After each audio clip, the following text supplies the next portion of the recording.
না আমাদের চারজন অভিনেত্রী এত ভালো এবং দুজন সিনিয়র অভিনেত্রী মানে সিনিয়র মিস ওই দুজনের থেকে সিনিয়র বুবলি এবং তুষি তুষি কিন্তু আমার থেকেও সিনিয়র কারণ লাগছে তুমি কত সালে আসছিলা কত সাল লাগছে ও আমার থেকেও সিনিয়র তো আমার না না না কেরিয়ারের দিক থেকে কেরিয়ার না না এখানে কেরিয়ার নিয়ে কথা হচ্ছে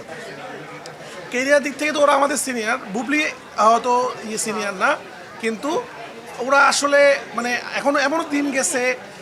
বুবলির সিনে ও আয়সা বুবলিকে হাক দিচ্ছে যে তুমি এত ভালো করছো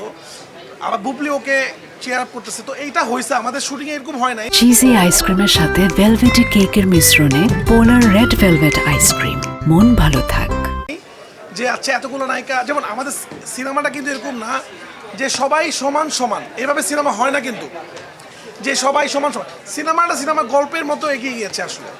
কেউ কখনো এসেছে ঝলক দেখে চলে গিয়েছে তো এটা আসলে টিম ওয়ার্ক সিনেমা এটা আসলে চার নায়িকা একদম এরকম সিনেমা না এটা সবার সিনেমা এইটা মূলত প্রেশারের সিনেমা এই জন্য সবাই মিলে আসলে গল্পটাকে প্রেশার দেওয়ার চেষ্টা করেছি তো আমি তো এনজয় করেছি এবং আমার মধ্যে একটা কনফিডেন্স ছিল যে এইখানে যারা অভিনেত্রী আছেন তুষি বুবলি মারিয়া শান্ত এবং স্নিগ্ধা হাকিম ভাই ফজলুর রহমান বাবু চঞ্চল চৌধুরী একটা দুর্দান্ত ক্যারেক্টার করেছে দেখেন আমরা কিন্তু চাইলে এটা আগে বলতে পারতাম এটা কিন্তু শুধু ক্যামিও ক্যারেক্টার না প্রায়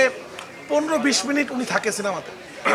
কিন্তু আমার কাছে মনে হয় এটাও না বলি দর্শক এটা হলে এসে দেখুন মানে আমরা ওই ওভার হাইপ মার্কেটিংটা করতে চাইনি আর কি এবং আপনার রিজবির কথা সবাই প্রশংসা করছে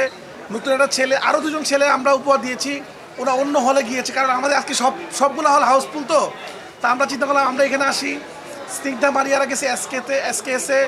আমরা আবার যাবো উত্তরাতে তো যাই হোক খুব ভালো লাগছে সিনেমা মনে হচ্ছে হিটের দিকে আর আমাদের সিনেমা বাজেট খুব বেশি না